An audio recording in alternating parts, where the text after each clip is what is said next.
जय Hind to everyone. Welcome back to UPSC PYQ series. इस series में हम लोग देखते हैं यूपीएससी के जितने भी एग्जाम होते हैं उन सारे एग्जाम के क्वेश्चन प्लस उसके ऑप्शन को 360 डिग्री इसका एनालिसिस करते हैं, जिसमें कि आज ये लास्ट लेक्चर है। उसके बाद फिर हिस्ट्री स्टार्ट करेंगे। और जो भी बच्चे पुराने हो उसको पता है कि पीवाईक्यू कितना ज़्यादा इम्पोर्टेंट है। यूपीएससी के अलग अलग एग्जाम का जो पीवाईक्यू आता है वो बहुत ही ज़्यादा इम्पोर्टेंट है। और जो बच्चे नए हो उसको अगर 1 मिनट दिखा दें तो ये देखो, अभी हाल फिलहाल में 2025 में एग्जाम हुआ था सीएसई का। देखो सीएसई में क्वेश्चन कैसे कैसे रिपीट कर रहे हैं, डायरेक्ट डायरेक्ट क्वेश्चन उठ के आ रहे हैं आत्मसम्मान आंदोलन से। यहाँ पे थीम देखोगे इंग्लिश में भी है। और देखो नीचे यहाँ पे देखोगे तो ये क्वेश्चन डायरेक्ट उठ के आया है। यहाँ पे देखोगे नीचे तो ये 2024 का है, 2025 में पूछा था, ये सीडीएस से था, ठीक है। और नीचे देखोगे तो 2016 के स्टेटमेंट से असहयोग आंदोलन से यहाँ क्वेश्चन बनाया था। यहाँ पे देखोगे तो ये अड़गट्टा के बारे में पूछ रहा है, और ये तो डायरेक्ट उठा के स्टेटमेंट ही दे दिया था 2016 से 2025।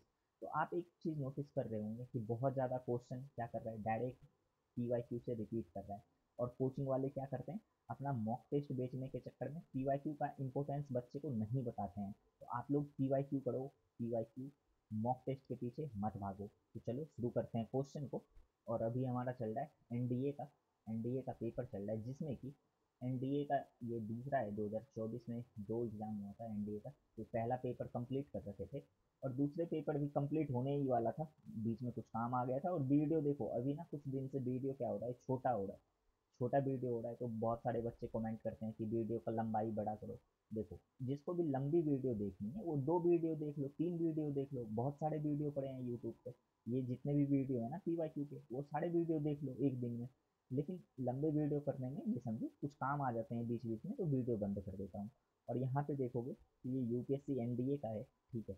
उससे पहले देखोगे ये सीडीएस वगैरह सोल्व करवा ही रखे हैं। तो सारे जितने भी एग्जाम है सोल्व करवा रहा हूँ, मैं खुद से सोल्व करवा दूंगा सारे एग्जाम का, आप लोग टेंशन मत लो, ठीक है। चलो शुरू करते हैं आज के क्वेश्चन को। और कल कहाँ पे छोड़े थे, हाँ ये महान न्यायवादी वाला करवा रखे थे, जिसमें कि अटॉर्नी जनरल वगैरह के बारे में आया था, हाँ ये वाला क्वेश्चन। आज देखते हैं क्वेश्चन नंबर 130 से। अब देखो ये क्वेश्चन क्या कह रहा है, पहले इसको थोड़ा सा छोटा कर देते हैं। Just wait, just wait. हाँ अब दिख रहा होगा आप लोग को, ठीक है। और जितने भी चीज़ यहाँ पे लिखा रहे हैं, ये जितने भी एनिमेटेड चीज़ है, ये सब कुछ आपको टेलीग्राम ग्रुप में मिल जाएगा, जो कि आप लोग का एक प्राइवेट टेलीग्राम ग्रुप है, ठीक है। ये टेलीग्राम ग्रुप है जिसमें कि ये एनिमेटेड पीडीएफ, ये जो लिख रहे हैं ये भी मिल जाएगा और ब्लैंक पीडीएफ भी मिल जाएगा। देखो क्वेश्चन क्या कह रहा है, क्वेश्चन को पढ़ो। बोल रहा है निम्नलिखित में से किस समिति में सांसद के उप सदन के सदस्य नहीं होते हैं। ये निगेटिव ऑप्शन जो है ना, इसको भी पढ़ा करो कि बीच बीच में ये कभी कभी पॉजिटिव निगेटिव दे देता है। देखो इसका आंसर देखने से पहले ना ये जितने भी समिति हैं एक बार सबको देख लो अच्छे से, क्या पता एग्जाम में फिर से रिपीट कर दे। तो लोक लेखा समिति जो होता है, ये भारत सरकार का खर्च जो होता है, भारत सरकार के खर्चों का जांच करते हैं। तो ये ध्यान रखना कि इसका कार्य क्या है, मुख्य कार्य सरकार के खर्च का जांच करना, ठीक है। खर्चों की जांच करना। अब अगर 1 मिनट देखोगे ना तो ये लोक लेखा समिति में कितने सदस्य होते हैं, 22 सदस्य होते हैं। ये भी ध्यान रखना कि इसमें अगर सदस्य के बारे में पूछ लो, सदस्य, इसमें टोटल सदस्य होते हैं 22, जिसमें कि 15 होते हैं, ये 22 सदस्य होते हैं जिसमें 15 होता है आपका लोकसभा से, ठीक है। ये भी ध्यान रखना 15 आपका होता है लोकसभा से, और 7 होते हैं राज्यसभा से, ठीक है। 7 सदस्य होते हैं आपके राज्यसभा से। लोक लेखा समिति में 22 सदस्य, और इसका काम क्या है, सरकार के खर्चों की जांच करना, ये भी ध्यान रखना। और इसका कार्यकाल होता है 1 वर्ष के लिए, ठीक है। इसका टेन्योर कितना है, कार्यकाल, कार्यकाल बराबर 1 ईयर के लिए इसका कार्यकाल, ठीक है। और एक चीज़ ये भी लिख लो, ध्यान रखना कि इसके जो अध्यक्ष की नियुक्ति होती है, इसमें जो अध्यक्ष आते हैं, तो इसकी समिति के अध्यक्ष का नियुक्ति कौन करता है, तो लोकसभा का अध्यक्ष द्वारा, ठीक है। लोकसभा के अध्यक्ष क्या करते हैं, ये जो लोकलेखा समिति है, लोकलेखा समिति, लोकलेखा समिति के अध्यक्ष की नियुक्ति करता है, ठीक है। ये भी ध्यान रखना। तो लोक लेखा समिति से इतनी जानकारी काफ़ी है। इससे ज़्यादा जानकारी अभी लक्ष्मीकांत जब पढ़ोगे तो वहाँ पे देखना, बहुत सारे जानकारी वहाँ पे और भी मिलेंगे। अब देखो ये प्राकलन समिति है, प्राकलन समिति को भी अच्छे से एक बार देख लेते हैं, ठीक है। और बाकी ये जितने भी समिति आते हैं ना, अब जब पढ़ोगे बुक तो आपको पता रहेगा कि अच्छा PYQ में ना एक बार आ रखा है ये। अब ये समिति से ना एक चीज़ ध्यान रखना कि इसके जो सदस्य होते हैं, इसके सदस्य 30 होते हैं, ठीक है, 30। और ये लोकसभा के सदस्य होते हैं, कौन से? लोकसभा के सदस्य। तो ये भी ध्यान रखना इसका प्राकलन समिति से। और इसका टेन्योर कितना होता है? 1 साल का, ये भी याद रखना। इसका टेन्योर कितना है? कार्यकाल है, कार्यकाल 1 साल, 1 ईयर। अब एक बात बताओ, अगर हमको इसका आंसर देखना होता तो देख लेते, ये सब क्यों बता रहे हैं? ताकि आप लोग का रिवीजन हो जाए। PYQ जो कर रहे हो ना, ऑप्शन का एनालिसिस क्यों कर रहे हो? इसीलिए ना कि ऑप्शन में कुछ आया उसी उसको भी पढ़ लिए, अब फिर लक्ष्मीकांत में जब देखोगे उसको भी पढ़ लोगे, तो एक 2-3 बार जब पढ़ोगे दिमाग में अपने आप कॉन्सेप्ट रहेंगे, तो एग्जाम में गलत नहीं करोगे। इसलिए मैं यहाँ पे बता देता हूँ। और बहुत सारे बच्चे बोलते हैं कि टाइम लग जाता है, तो देखो टाइम तो लगेगा ही। अगर आंसर डायरेक्ट डायरेक्ट ऐसे बताएंगे तो उसमें टाइम नहीं लगेगा, ऐसे जो जो बता रहे हैं तो इसमें तो टाइम लगेगा। आप लोग बताना क्या करना है, ठीक है। अब देखो ये जो सरकारी उपक्रमों समिति से संबंधित है, ये देखो ये क्या है, इसके नाम में देखोगे ना तो इसके नाम से ही स्पष्ट हो रहा है, ठीक है। क्या नाम से स्पष्ट हो रहा है? कि सांसदीय का जितने भी वो उपक्रम होते हैं सार्वजनिक क्षेत्र वाला, सार्वजनिक क्षेत्र के जो उपक्रम होते हैं, जिसको PSU बोलते हैं, ठीक है, PSU रिपोर्ट खाता की जांच करता है ये, ठीक है। इसमें सदस्य कितने होते हैं? इसमें भी 22 सदस्य होते हैं, जिसमें से 15 आपका होता है लोकसभा से और 7 होता है आपका राज्यसभा से। तो ये भी ध्यान रखना है इसमें, ठीक है। तो इतना जानकारी अगर आपके पास हो गया, ठीक है, तो आप लोग एग्जाम में जो दूसरे बच्चे बैठे हैं उससे ज़्यादा नंबर ले आओगे और गलत भी क्वेश्चन कम करोगे। इसका ना एक चीज़ और ध्यान रखना, एक बहुत ज़्यादा विशेष चीज़ है इसमें, कि इसका जो समिति के सदस्य का चुनाव है, समिति के सदस्य का चुनाव कैसे होता है? अनुपातिक प्रतिनिधित्व सिद्धांत के आधार पर होता है, ठीक है। समिति के सदस्य का चुनाव चुनाव होता है अनुपातिक प्रतिनिधित्व अनुपातिक प्रतिनिधित्व के सिद्धांत के आधार पर, ठीक है। अनुपातिक प्रतिनिधित्व, इधर थोड़ा सा लिख दें क्या, इधर भी देखते हैं बच्चा, प्रतिनिधित्व सिद्धांत के आधार पर ये चीज़ ध्यान रखना। और इसके भी टेन्योर कितने होते हैं? 1 साल के लिए। कार्यकाल कितना? 1 साल। 1 साल के लिए इसका कार्यकाल है, तो ये भी चीज़ ध्यान रखना। और कोई भी मंत्री इसका सदस्य नहीं हो सकता है, कोई भी मंत्री क्या होता है? इसका सदस्य नहीं बन सकता है, नहीं बन सकता। तो ये ध्यान रखना। हो सकता है आ जाए स्टेटमेंट में कि उपक्रम ये वाला जो सरकारी उपक्रम समिति का कोई मंत्री भी सदस्य बन सकता है, तो कोई मंत्री इसका सदस्य नहीं बन सकता है, ये ध्यान रखना, ये इम्पोर्टेंट है, ठीक है।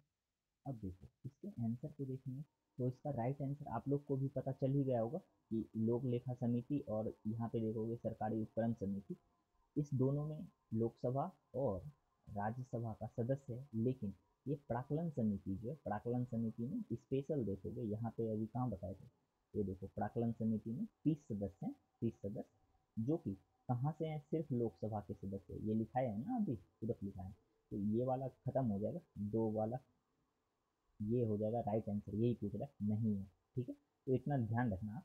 और देखो नेक्स्ट क्वेश्चन क्या है। नेक्स्ट क्वेश्चन आपका कह रहा है धन विधेयक के बारे में, कि धन विधेयक पारित करते समय राज्यसभा के पास सीमित शक्ति होती है, ठीक, जिससे वह नियत नियत समय के भीतर किसी सिफारिश के साथ, ठीक है, और सिफारिश के साथ या बिना सिफारिश के विधेयक को लौटा सकता है। ये नियत समय अवधि क्या है? देखो ये नियत समय अवधि के बारे में बोल रहा है। और धन विधेयक में लोकसभा के पास ज़्यादा पावर है या राज्यसभा के पास? आप लोग बताओ, लोकसभा के पास ज़्यादा पावर है या राज्यसभा के पास? आप लोग कमेंट करके बताना कि किसके पास ज़्यादा पावर है। और ये कितने दिन के लिए लौटा सकता है? तो ये 14 दिन में। अगर राज्यसभा जो है कुछ नहीं भी करे ना तो उसको अपने आप स्वतः पास माना जाएगा। तो ये ध्यान रखना कि लोकसभा के पास धन विधेयक के मामले में ज़्यादा पावर है, ठीक है, और राज्यसभा के पास कम पावर है। तो ये हो जाएगा राइट आंसर आपका 14 दिन। चलो नेक्स्ट क्वेश्चन को देखते हैं। और नेक्स्ट क्वेश्चन है कि भारत के संविधान के अनुच्छेद 91 के संबंध में निम्नलिखित में से कौन सा कथन सही है। अब ये बोल रहा है कि इस अनुच्छेद के अधीन स्वतंत्र स्वतंत्र अधिकार अत्यांतिक नहीं है। ठीक है, ये बोल रहा है स्वतंत्र अधिकार क्या है, अत्यांतिक नहीं है, निगेटिव वाले पे जोड़ दो। फिर क्या बोल रहा है, इस अनुच्छेद के अधीन स्वतंत्र अधिकार का प्रयोग करने पर युक्तियुक्त निर्बंधन अधिरोपित किया जा सकता है। अब देखो, ये जो आप अगर देखोगे ना, अनुच्छेद अनुच्छेद 19 का सब क्लॉज 1 है। अब देखो, पहले यही जान लो कि आर्टिकल 19 में कितने सब क्लॉज हैं, आर्टिकल 90 कहता क्या है। सबसे पहले तो आप यही जान लो कि ये जो है आर्टिकल 19, ये केवल नागरिक को प्राप्त है। किसको? केवल नागरिक को, नागरिक को प्राप्त है। और इसमें जो ये टोटल 6 भाग हैं, इसके 6 पार्ट में सब क्लॉज हैं। तो इसमें अलग अलग बात कहा गया है। पहले पार्ट को अगर देखोगे, ए को, जिसको एक लिखे हुए हैं, तो इसमें लिखा है भाषण और अभिव्यक्ति की स्वतंत्रता। ठीक है, भाषण और अभिव्यक्ति। जब आप लक्ष्मीकांत पढ़ोगे तो आपको मिलेगा वहाँ पे कि भाषण और अभिव्यक्ति क्या कह रहे हैं। अभिव्यक्ति की स्वतंत्रता है। ठीक है, अगर इसके सब क्लॉज बी को देखोगे तो ये बोलता है शांतिपूर्ण बिना हथियार के इकट्ठा करके उसके बाद सभा लगाने की। ठीक है, वो स्वतंत्रता दिया है कि शांतिपूर्ण बैठ के, शांतिपूर्ण बिना हथियार के इकट्ठा होना। ठीक है, बिना हथियार के इकट्ठा